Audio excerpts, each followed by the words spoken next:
Look at these two identical vintage watches. They share the same reference number, the same manufacturer, and the same year of production. The one on the left is factory perfect. The one on the right is visibly altered by age. This chart shows the baseline market value for the pristine watch, sitting around $15,000. But the watch on the right, the one with faded paint and yellowed markers, commands over $115,000. The high-end collector market pays astronomical premiums for visible degradation. In the world of horology, these marks function as the physical biography of the object. They trace the specific environmental history of a watch that was worn by a human being and survived. To understand this price gap, we have to rethink how we value a flawless specimen against one that carries the permanent marks of time. The word patina usually applies to art or antique furniture. It describes the honeyed glow of old wood or the greenish oxidation on a bronze sculpture. It is an active, continuous transformation, one that is driven by constant environmental exposure, slow oxidation, and human touch over decades. A watchmaker cannot manufacture these chemical changes.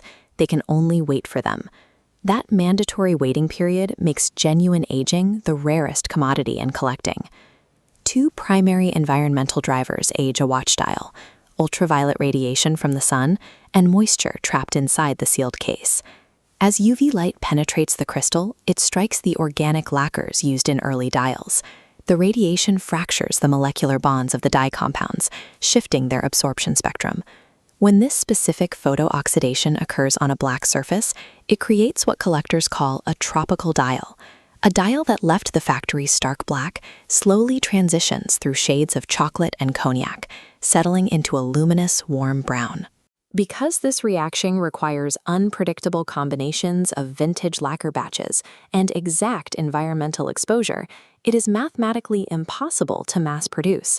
That absolute rarity drives the immense premium. Before the 1990s, luxury manufacturers used a radioactive isotope called tritium to make their dials glow in the dark. Over decades, the physical radioactive decay of that hydrogen-3 alters the surrounding phosphorescent carrier paste. The originally bright white paint breaks down into a distinct spectrum of colors. Collectors categorize and prize these shifts, identifying specific shades of cream, butter yellow, and warm amber. The text on these early dials undergoes its own shift. Pre-1970s watches often featured gilt printing, where gold-based inks gradually oxidized to create a deep three-dimensional warmth against the dial surface. Both the radioactive degradation and the ink oxidation write a chemical signature of time onto the watch. Modern replacement parts cannot fake it. This strict preference for preservation extends to the metal case, governed by a single rule: never polish it. When a watch is worn for decades, it develops micro-scratches, but retains its structural integrity. Running it against a modern polishing wheel removes the metal entirely, destroying the sharp factory geometry and leaving soft, rounded edges. Collectors actively seek out specific structural failures. Severe contraction of dial lacquer creates spider dials, forming an intricate, web-like network of fine hairline cracks across the surface. These transformations affect all historic brands equally. Time applies the exact same stress to a vintage Seiko diver as it does to a Patek Philippe. Any attempt to chemically clean these dials or buff out the scratches on the case permanently erases the object's history. It instantly wipes out up to 50% of the watch's financial value.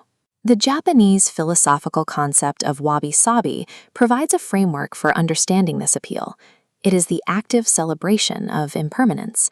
An aged timepiece wears its mortality openly, displaying the physical marks of its survival. Because that imperfection holds such high monetary value, the gray market relies heavily on artificial forgery and chemical manipulation. Authenticators use scientific methods to catch these forgeries. Examined under a blacklight, genuine aged tritium fluoresces with an even, dull glow, exposing the bright, splotchy unevenness of modern artificial luminescence. In a market saturated with convincing fakes, genuine, documented patina serves as its own uncounterfeitable certificate of authenticity. This chart shows the financial reality of those authenticity markers. verified patinated examples routinely achieve 20 to over 1,000% premiums compared to standard vintage styles. The color of the lacquer and the wear on the steel drive wealth in vintage collecting, which brings us back to our two identical watches. When a buyer spends an extra $100,000 for the faded, scratched version, they are paying for the one element that cannot be rushed or bought new. They are buying the undeniable proof of time.